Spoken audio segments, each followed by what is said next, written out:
noches, bienvenidos a este especial TNU dedicado a la influencia del fútbol en la sociedad uruguaya. En días particularmente futboleros, además, por el inicio del Mundial, nos vamos a hacer una cantidad de preguntas y trataremos de que aparezcan las respuestas con los distintos invitados del programa.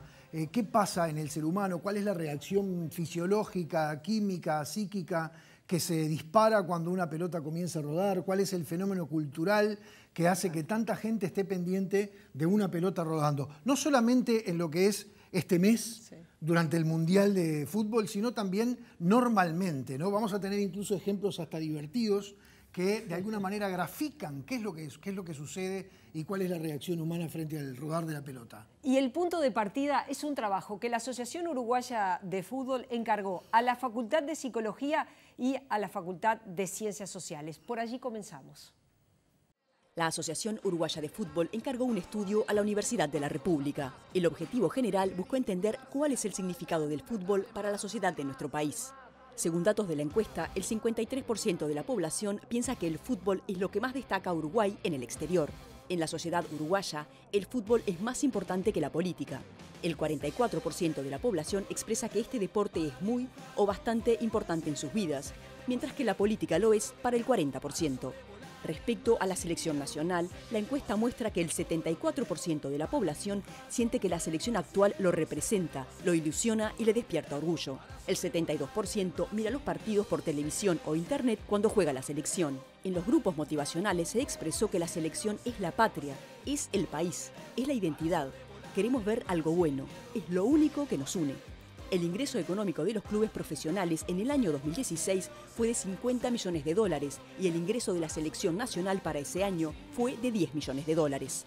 La exportación de jugadores en 2016 alcanzó los $80 millones. Mientras la mejor estimación que logramos de total de dinero que generó el fútbol en ese año es de $330 millones, que representó el 0,62% del PBI.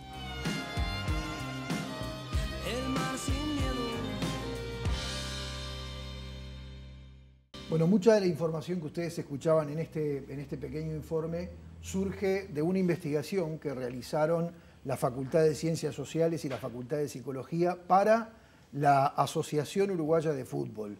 Vamos a hablar a partir de este momento con el sociólogo Juan Cristiano, que fue uno de los autores de esta investigación. Gracias por estar, Juan, esta noche.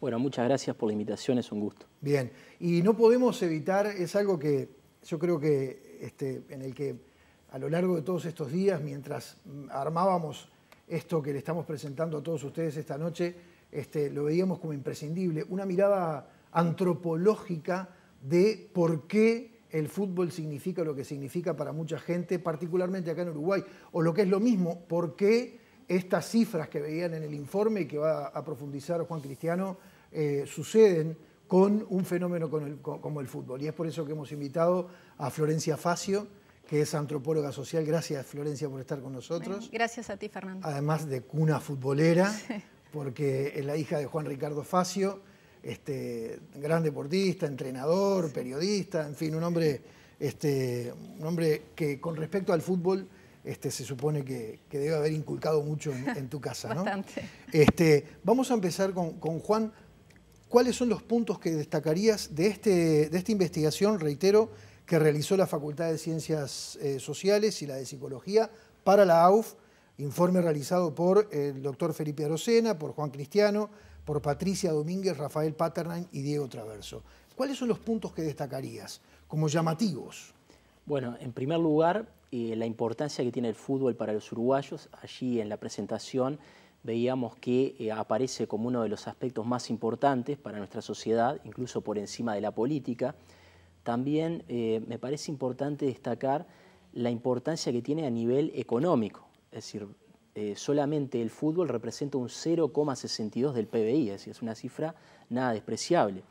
Y tengamos en cuenta que para el año que hicimos la medición del PBI, en el 2016, toda la actividad futbolística generó $330 millones. También me parece... Dentro de esa cifra, ¿qué estamos incluyendo? Y bueno, allí tenemos lo que es la exportación de jugadores, es decir, la venta de jugadores, lo que son los derechos de televisión, lo que tiene que ver con la venta de entradas, con las cuotas sociales, y todo el merchandising que también forma parte de lo que son las camisetas y demás souvenirs. Y también los sectores asociados, es decir, lo que genera en el transporte, en seguridad, etc. Bien. Con respecto al merchandising, a todo lo que mueve el fútbol, a ver, con respecto a todo lo que acabas de nombrar, excepto la venta de jugadores, parece comprensible que que una actividad que movilice a tanta gente genere tanto movimiento de dinero, ¿verdad? Ahora, ¿cuál es la opinión que esto es una opinión lo que estoy pidiendo, si es que quieren darla, también contigo, Florencia, la opinión que tienen a propósito de la cantidad de dinero que mueve el tema de venta de pases o venta de jugadores?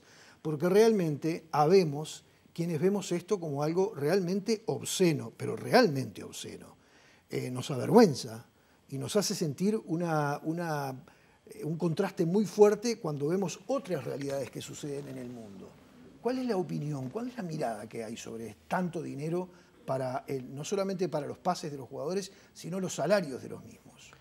Y lo primero que me genera es una contradicción entre esa cifra y lo que efectivamente reciben los clubes.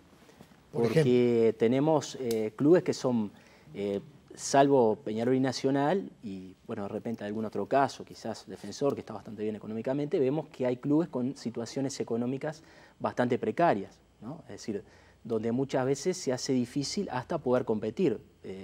Este campeonato uruguayo que se jugó este año, que empezó este año, bueno, el Tanque Sisley no pudo presentarse, ¿no? Entonces ahí son una cantidad de jugadores, de familias, ¿no?, que quedaron sin trabajo justamente por los problemas económicos. Entonces, un elemento central me parece que tiene que ver con lo que se genera y lo que efectivamente queda en aquellos que son los que dan todo el sustento al fútbol, que son básicamente los clubes, los que forman los jugadores, los que llevan a la gente a las tribunas, porque la gente va a ver a ciertas camisetas, a ciertos equipos, ¿no? Si no estuvieran esos equipos, esas instituciones, la gente no iría, ¿no? Bien, Florencia, Sí. te planteo lo siguiente, por supuesto con esto, ¿no?, que sobre esto también quiero conocer tu parecer, pero todo esto que acaba de resumir en pocos minutos Juan, sin duda que está atado a un comportamiento colectivo que realmente llama la atención, Exacto. un comportamiento colectivo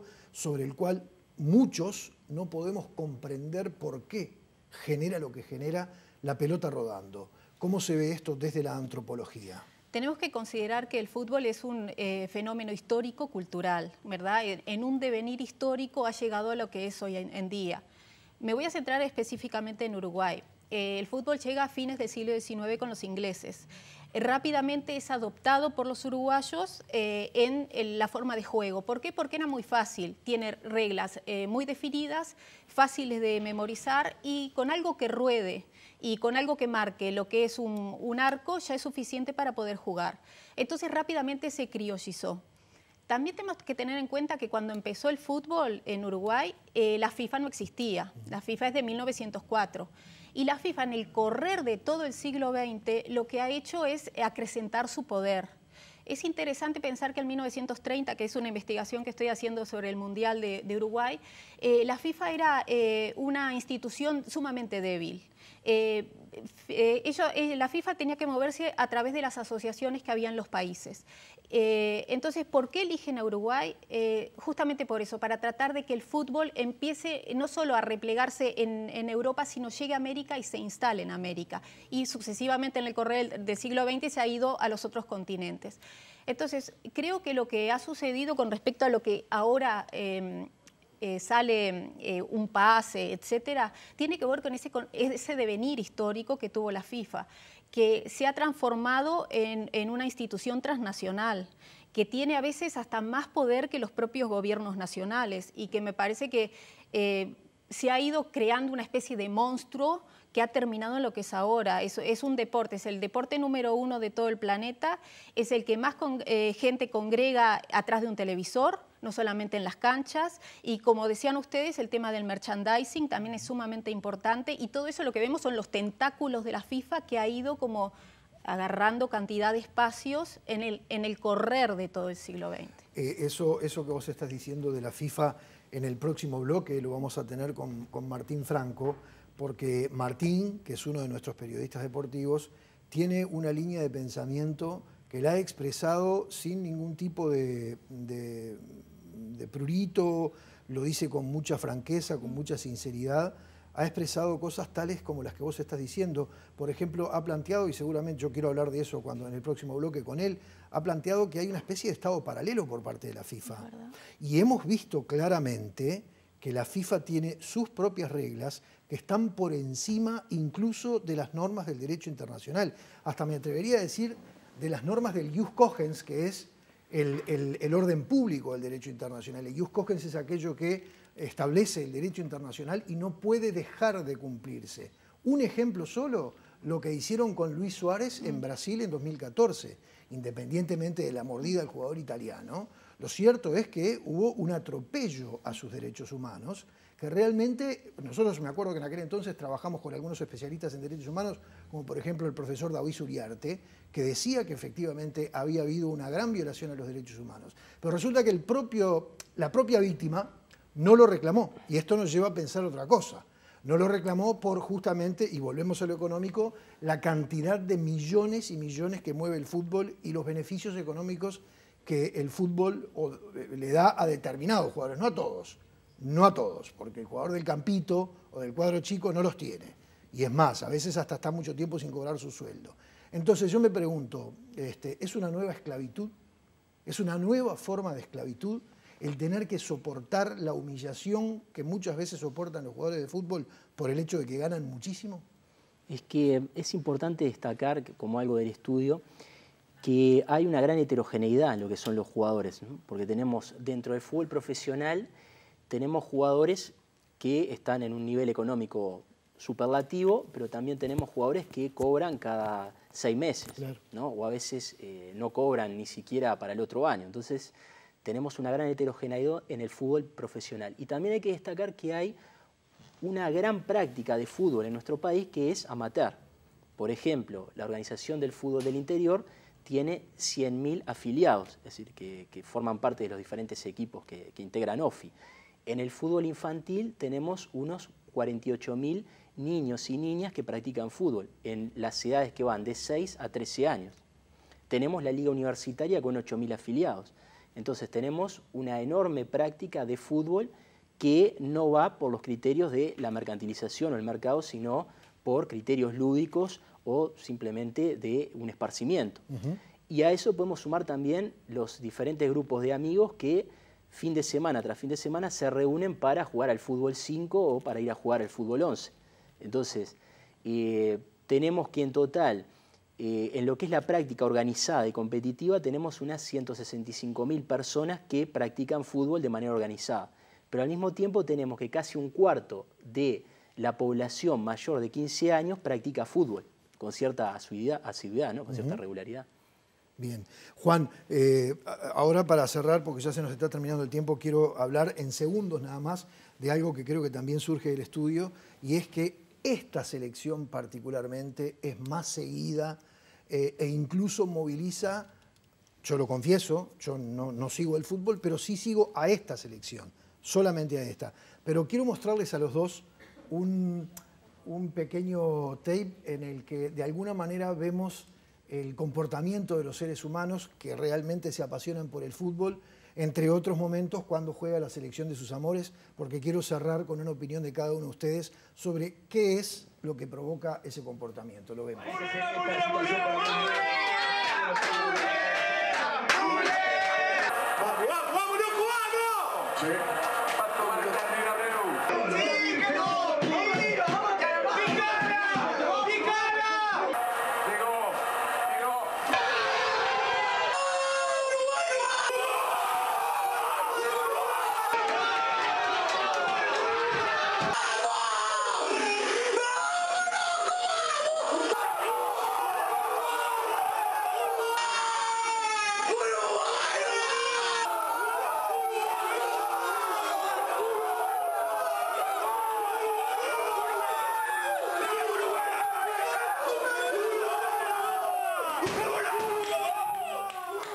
Tremendo, ¿no? ¿Qué es eso? ¿Por qué eso? Florencia. Sí, mira, yo hice otro estudio hace unos años sobre el fútbol y la identidad nacional. Y lo que se ve es cómo cuando juega la selección de cada país, y en nuestro caso la celeste, se juega también lo que es la metáfora de la nación, ¿no? Los jugadores estos tienen ciertas características, no solo los de ahora, sino los de todos los tiempos que también estuve investigando sobre las características. Son vehementes, tienen garra, luchan ante la adversidad, son conservadores también. Y son muchas de las características que nosotros... ¿Conservadores en qué sentido? Conservadores en el sentido de que son bastante, por ejemplo, en el caso de Tavares, ¿no? Es un entrenador que siempre continúa con el mismo tipo de jugador, en ese sentido, conservador en su espíritu, Ahí digamos. está. Y son características que nosotros como uruguayos también tenemos. Entonces, al verlos jugar a ellos, también en parte nos estamos viendo nosotros jugar. Juan, ¿por qué esto? Bueno, yo creo que es uno de los pocos símbolos que une a ricos y pobres, a las diferentes edades, a hombres y mujeres, es decir, detrás de lo que es la selección. Así, cuando juega la selección, prácticamente que todos estamos de alguna manera pendientes de lo que suceda, y también en los festejos se une también toda esta diversidad, ¿no? Es decir, y en ese sentido tenemos una sociedad que en muchos aspectos está fragmentada o segregada, ¿no? Desde el punto de vista residencial, en lo que es la educación, en lo que es el sistema de salud.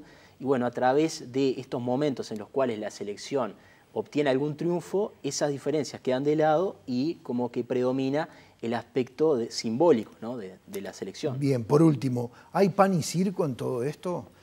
Los emperadores romanos, el otro día lo hablábamos también, ¿no? ¿Quién fue? ¿Fue Nerón, Calígula, Cómodo, Julio? Yo que sé quién fue.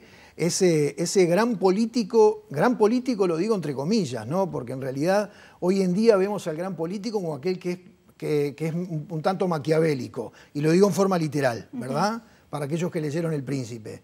Pero en realidad la política debería ser una actividad más noble. No podemos distraer al pueblo para poder gobernar sin que el pueblo nos moleste. Digo, ¿hay algo de pan y circo en todo esto, en toda esta vibración? Y yo creo que siempre a través de todo lo que es la industria cultural, no solamente de lo que es el fútbol, sino también lo que fue Hollywood, ¿no? En su momento apogeo, ¿no? Hay también un elemento del que planteaban estos autores, de cierta distracción, y indudablemente que cuando hay ciertos elementos que generan tensión o conflicto, bueno, si hay un partido de fútbol hay como un alivio, ¿no? Para aquellos que están involucrados en esa situación. Florencia, ¿vos qué crees de esto? Yo creo que sí, que los gobiernos utilizan al fútbol como otras herramientas más que tienen para sus intereses. Bien. Gracias a los dos por haber estado, ¿eh? A ti, gracias. Vamos a la pausa, venimos enseguida. Sé que debo hacer todo lo que debo para dibujar con fuego el cielo. Sé que debo hacer... Cordobés y la reputa madre que te recontra mil parió. Y la reputa madre que te remil parió. JJ López, Aguilar, Pasarela y la hermana. Y mi viejo que me hizo hincha de River. Y la puta que me parió. ¡Carajo! Bueno, es tremendo, ¿no? Es tremendo. Uno de nuestros compañeros nos decía, el Tano Pazman al lado de mi abuelo es un bebé de pecho. Martín, ¿cómo andás? ¿Cómo andás, Fernando? ¿Todo bien? ¿Por qué pasan estas cosas? ¿Por qué la gente se pone así con el fútbol? Vos sabés que lo primero como que se me vino a la cabeza cuando estos segundos, que igual ya uno lo conoce al Tano Pazman, que después de esto realizó una carrera bastante particular, incluso hasta con teatro. Sí. Pero digo, lo primero es el tema de estigmatizar, ¿no? Porque uno siempre como que tiene la violencia o justamente este tipo de reacciones en determinados sectores de la sociedad, ¿no? Uno dice, esto de la barra brava. Durante mucho tiempo se habló de la barra brava. Sí. Yo en los partidos clásicos que me toca ir a trabajar y el palco queda en la Tribuna América y es el lugar más caro, el lugar con invitaciones, estos mismos gritos los veo. Estos mismos gritos los veo de personas de camisa que valen 2.000 pesos y con los dos hijos, con los dos nietos agarrados a la mano. O sea que lo primero que se me vino es eso, es que este tipo de exteriorizaciones, ¿no? Y este tipo de reacciones, en este caso con el fútbol, como pasa con otras personas en otros deportes, no son de un sector y no se relacionan a una cosa sola, no se relacionan ni a una droga, ni a... Bueno, pero la promo de este programa decía qué proceso químico, biológico, psicológico se dispara cuando se pone a rodar una pelota, porque habemos muchos que no comprendemos este comportamiento. Pero no estoy haciendo un juicio de valor. Simplemente que habemos muchos que no comprendemos este comportamiento. Y por eso quería que estuvieras con nosotros. Por lo que decís, en el tema tuyo nunca sentiste el fanatismo. O sea, hacia nada, capaz. Esto es fanatismo. Esto es fanatismo como había fanatismo de la religión o como la gente cuando iba, ¿no? Cuando realmente se involucraba no solamente con pasión, que seduce de alguna manera a tener pasión por hacer las cosas, por hacer el trabajo, por intentar ganar, competir y hacer lo mejor de uno, pero esto es el fanatismo, es la justificación, es echarle la culpa al árbitro o a lo que sea para que mi equipo... Yo escuchaba a la antropóloga que realmente quienes estudian y están formados tienen posibilidades de comunicar y estudiar las cuestiones de mejor manera. Yo puedo tener mi posición sobre el tema fanatismo en sí. Para mí hay un tema de identificación, todo el mundo busca identificarse con algo, cuesta como no estar enganchado por lo menos a una excusa en la vida, ¿no? Pero es un tema mío, de un pensamiento, ya sea religión, es el tema de volcar los sentimientos y de una manera exagerada y al máximo, ¿no? Ahí está. Lo vemos Ahora, a la diaria, ¿no? Sí, nosotros, sí, con sí, compañeros, con gente, con colegas. Claramente. Ahora, yo me gustaría que me dijeras qué opinás sobre una duda que yo tengo, que incluso ahí está Gerardo Caetano, después capaz que Ana María se lo pregunta y él lo puede responder desde la ciencia política. Yo me pregunto, porque lo hablábamos con Florencia y con Juan Cristino, ¿cuánto hay de pan y circo acá? Pero yo me refiero al pan y circo visto desde la política, desde lo que fue el pan y circo en el Imperio Romano, desde lo que fue el espectáculo y la distracción al pueblo para que el pueblo no estuviese atento a las cosas que sucedían en el gobierno. Bueno, por eso, ahí pasamos, ya nos vamos, ¿no? Arrancamos hablando un poco de lo que es el fanatismo del hincha y la pasión a lo que es el fútbol ya en sí. Y a lo que siempre hablamos de lo que es la conformación del fútbol, del cual hablaba la... Lo que pasa es que tiene una pregunta implícita. Claro. ¿Ese fanatismo del hincha no está estimulado por factores exógenos al propio hincha? Bueno. ¿Por qué tanta gente sigue al fútbol? ¿Hay alguien que está fogoneando todo el tiempo que hay que seguir al fútbol? Sin duda que el mundo de la publicidad sí, sin duda. Sí. Entonces, pero lo harían con cualquier cosa, también con otros deportes. El fútbol tomó justamente o sea, ese valor. Pero pasa también con otros deportes y en otros países, con el nuestro y en nuestro lugar, como también a nivel de religión, ¿no? Nosotros no vemos el fanatismo de la religión musulmana acá porque no lo vivimos, pero digo, existe en otro lado, como ellos tampoco ven el cristiano como pasa acá, o lo que es la práctica, digo, en este caso que el fútbol, que sí, lógico, el Mundial de Rusia se va a hablar como de ningún otro evento deportivo, y hay algo, pero, o sea, yo por lo menos... No sé si es que se estimula para que la gente esté así. Yo creo que después está el tema de que, bueno, si se aprovecha para determinadas cosas, o qué pasa con el fútbol cuando empieza a ser fútbol negocio, o como digo, no es que del nacimiento lo hayan dicho, queremos que el fútbol sea esto, que mueva a todas las masas, que se distraigan y nosotros gobernamos felices. Bien. ¿No? Por más de que después se haya dado y que sirva para, recién hablaba con la antropóloga, a ver, la FIFA desde siempre...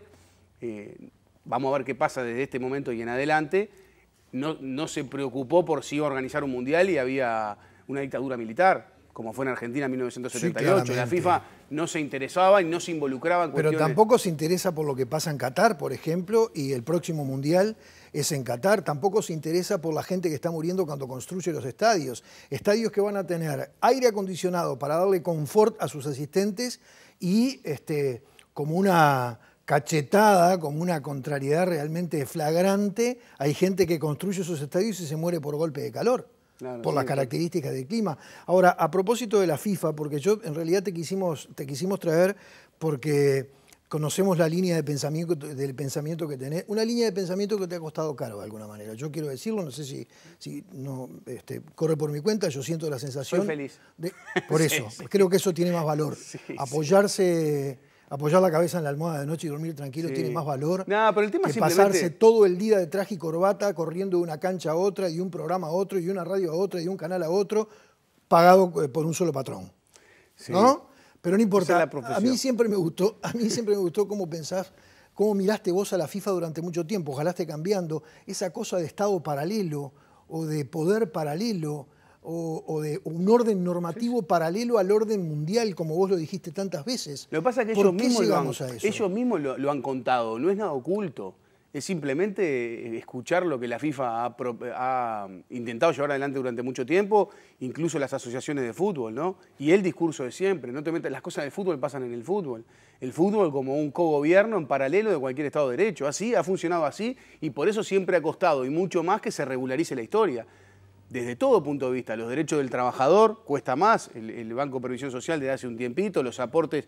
El jugador de fútbol ahora en Uruguay tiene la posibilidad de cobrar un despido si lo reclama, de ir a seguro de paro, cuestión que capaz que Caetano lo puede hablar porque fue jugador de fútbol, no pasaba hace mucho tiempo.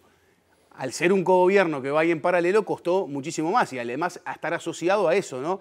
Quiero tu mundial, me sirve, vení, te quiero tener por lo que genera la repercusión. Después está lo otro, digo, que se puede hacer también de buena manera y puede ser una buena imagen, o sea, lo que también el fútbol genera para los países, si se hace de forma transparente y sin ningún tipo de maldad, puede ser positivo. O sea, organizar un mundial no es, digo... Después está el tema de cómo se haga.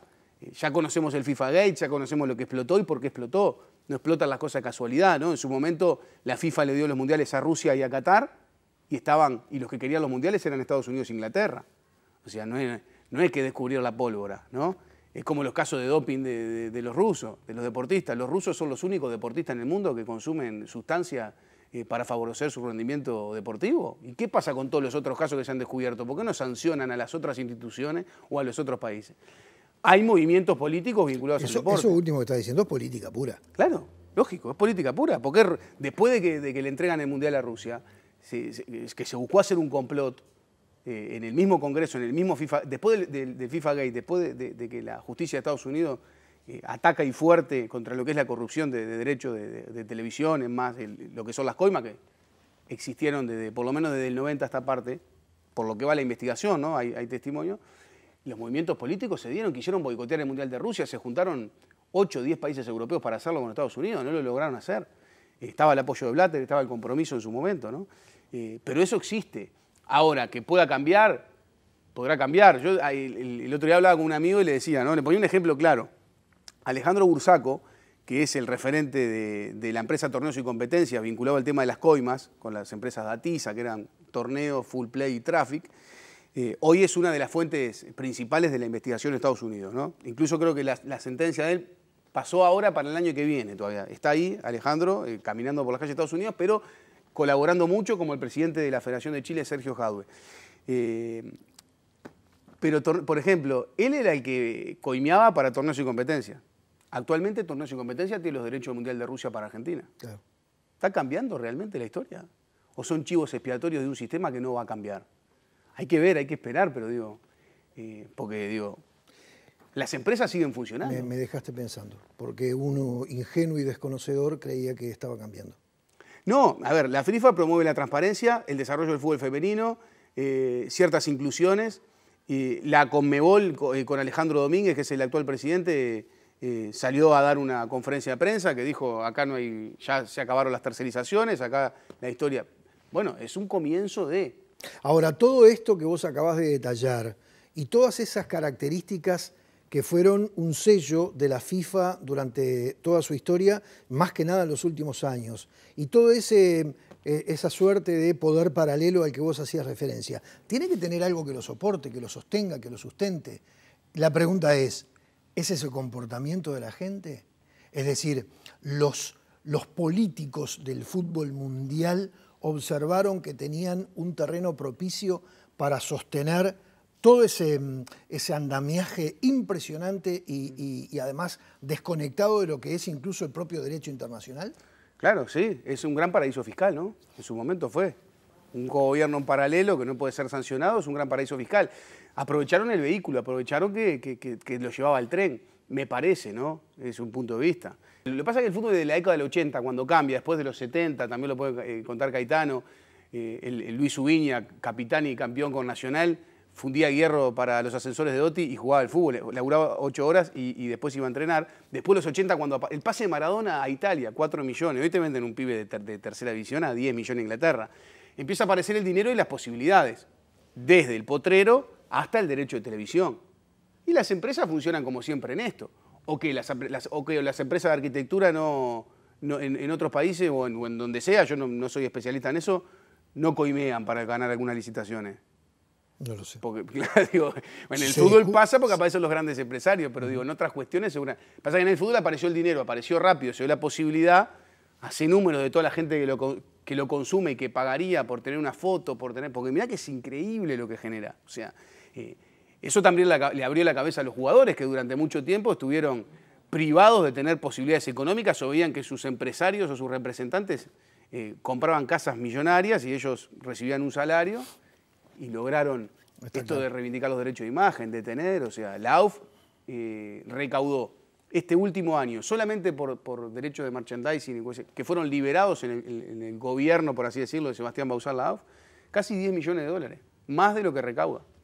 Por eso se puede pagar un charter caro, por eso se pueden dar ciertos beneficios. Está bien. Gracias, Martín. A vos. Vamos a la pausa y después cierra Ana María con Gerardo Caetano. Sé que debo hacer todo lo que debo para dibujar con fuego el cielo. Sé que debo hacer todo lo que debo para sobrevolar el mar sin miedo. Miro fútbol desde que tengo 5 años. ¿Hace cuánto que empezó? 3 minutos. ¿Cómo va? 0-0. Mucha gente me pregunta cómo puede ser que mire fútbol las 24 horas del día. Yo veo normal, no tanto fútbol. Lo normal. Ves todos los partidos de todos los equipos. ¿Qué pasó? ¿Quién entró? No, que lo tenía programado. No, vení para acá. ¡No, el decodificador no! ¡No! ¿Dónde está bien? ¿Cómo vas a tirar un decodificador?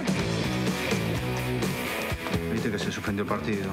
Salvame el sábado, me quiero matar. Si no, tomemos un café. Salvame el sábado. ¿Y yo?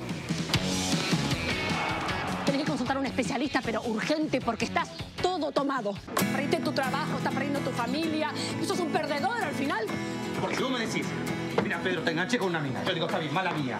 Ahora por el fútbol, ¿qué carajo te pasa? Ojalá fuera una mina. Pero ¿cómo hago para competir con esto? Tu pasión tengo que ser yo, Pedro. Y tu refugio, esta casa, no el fútbol. ¿Qué tiene que ver la teta con el termostato? ¡Esto lo vas a quemar! Marta, yo no quemo nada. ¡Vas a quemar! No es tu vida. Mi vida. Tu vida es la libertad de estas cosas. ¡Esto es una mierda!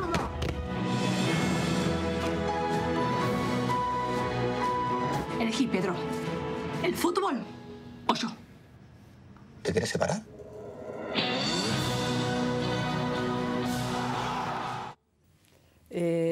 Buenas noches, Gerardo Caetano. Nos estábamos riendo inevitablemente. Y bueno, el fútbol despierta estas pasiones. Es un fenómeno histórico, no es nuevo, pero la globalización, los medios de comunicación, ¿ha cambiado este sentimiento? No, se ha expandido a niveles ya incalculables, porque hoy los mundiales de fútbol, incluso tal vez más que los Juegos Olímpicos, son el festival de la globalización. Tú imagínate la sensación de la reiteración al infinito de jugadas, de comentarios, de pasión, de, bueno, vehiculización de sentimientos tan diversos como los que vimos. El fútbol ha podido resignificarse y aglutinar todo eso. Hace 30 años, Eric Hobsbawm, el gran historiador británico, decía que era impactante ver el nacionalismo deportivo que proyectaba el fútbol, cómo generaba a través de la pantalla de la televisión el hecho de que millones de personas querían ser uno de esos 22 jugadores que corrían y que muchos se sentían plenamente identificados, algunas veces por primera vez con la noción de patria, de nación, cuando veían la camiseta de su selección. Bueno, esto lo decía hace 30 años, antes de Internet, antes de todo lo que vino. Imagínate lo que hoy significa la reproducción al infinito de un mundial de fútbol. Estaba leyendo la prensa española, concretamente en El País de Madrid, un artículo que decía el fútbol, porque a los españoles y a nosotros nos pasa un fenómeno muy parecido, decía el fútbol como balón de oxígeno social. Decía, en En los momentos de peor situación económica es cuando se venden más entradas. Y entonces el articulista reflexionaba, ¿el fútbol te resuelve los problemas? No, pero te da alegrías. Bueno, ciertamente.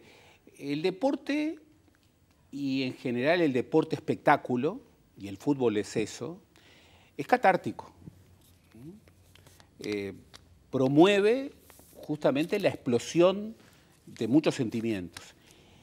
Y puede ser un escape, puede ser una fuga.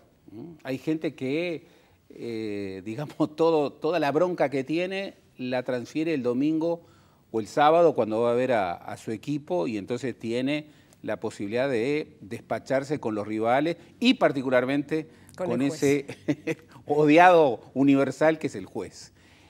De todas maneras, a lo largo de la historia siempre hubo fenómenos, actividades, espectáculos que tenían esa dimensión catártica y cuya manipulación, bueno, ocurre, pero también muchas veces se desborda. Con el fútbol mismo ha habido dictaduras que supieron utilizar muy bien el fútbol y ponerlo a su favor. Argentina 78. Por ejemplo. Y otras dictaduras no pudieron manipular el fútbol a su favor. ¿Mundialito del 80? Exactamente, exactamente. Y dos ejemplos... Aquí en nuestro país, ¿no? Muy cercanos, muy cercanos. En el Uruguay, por lo general, uno siempre ha visto el vínculo fuerte, muy fuerte, entre fútbol y política. Yo siempre digo, el que dice que entre fútbol y política no hay vínculos, o no sabe nada, o sabe mucho. Y tiendo a pensar que, por lo general, los que lo dicen saben mucho, pero no quieren contarlo. Ahora, el fútbol puede promover o puede destruir. Con seguridad, esto es historia fáctica, historia eventual, es lo que hubiera pasado, pero a Tabaré Vázquez no le hubiera servido ser presidente de la AUF. Y el veto de Peñarol y de algunos peñarolenses que ocupaban roles políticos muy importantes fue decisivo para que Tabaré Vázquez pudiera llegar a la presidencia, primero a la Intendencia de Montevideo y luego a convertirse en un líder político. Hay toda una historia allí, ¿no? Donde concretamente el expresidente Julio María Sanguinetti se había opuesto.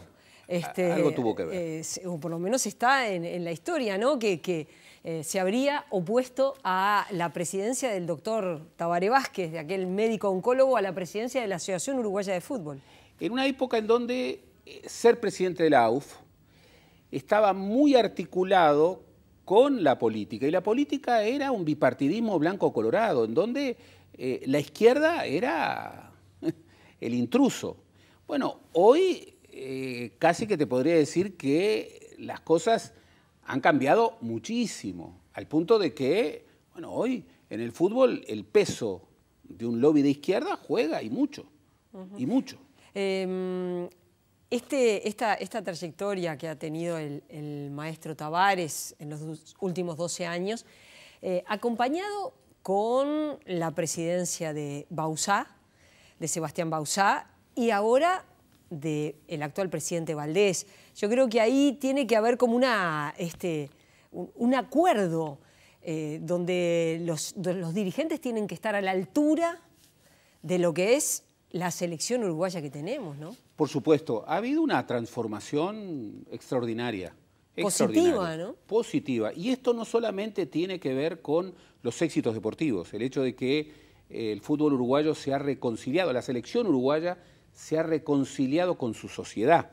Esto que vimos en Sudáfrica 2010 y que volvimos a ver con todos los bemoles en Brasil 2014.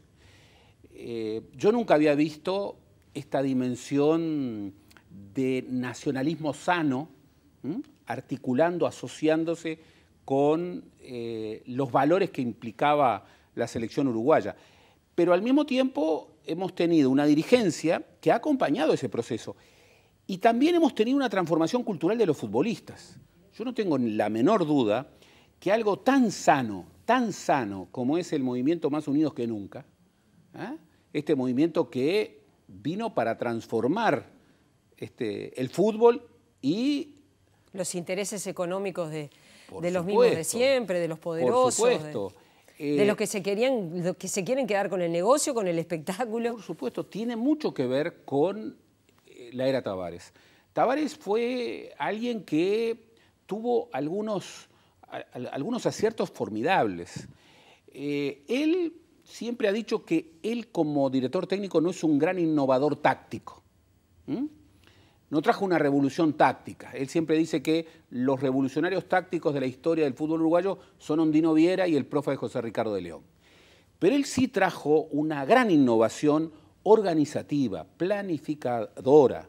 Es decir, cuando tú ves la llegada de Tavares en su segundo ciclo y la proyección estratégica, que no solamente incluía la selección mayor, sino que incluía a las selecciones juveniles, que consolidaba una manera muy distinta de concebir, bueno, la formación de los juveniles, la idea de que Uruguay debía jugar como se jugaba en el mundo, la idea de que el Uruguay tenía que terminar con la imagen de violencia, de jugar al borde del reglamento, con esa visión equivocada de la garra como la prepotencia. Y dar patadas. Y dar patadas. Y no hay que olvidar, porque estas grandes revoluciones culturales, en su arranque reciben mucha crítica. A Tavares en sus primeros momentos, en este segundo ciclo, le decían que sus equipos eran equipos de señoritas, como diciendo que no encarnaban lo mejor del fútbol uruguayo. Y lo mejor del fútbol uruguayo era la fuerza, la prepotencia. Y Tavares resignificó notablemente el factor anímico, la verdadera garra, que es justamente sin pegar, desde el fair play, jugando bien, tratando de jugar bien, bueno, administrar a favor de uno el factor anímico, sobre todo en los momentos más adversos. Cada vez más, la competencia entre dos equipos de fútbol es como la vida, son momentos favorables y momentos muy adversos. Y allí, la capacidad anímica para aprovechar los momentos favorables y sobre todo para resistir los momentos adversos, es la clave de cómo termina el partido. Bueno, eso que parece tan baladí, Tavares lo supo instruir y lo supo asociar con una planificación muy depurada, muy exhaustiva.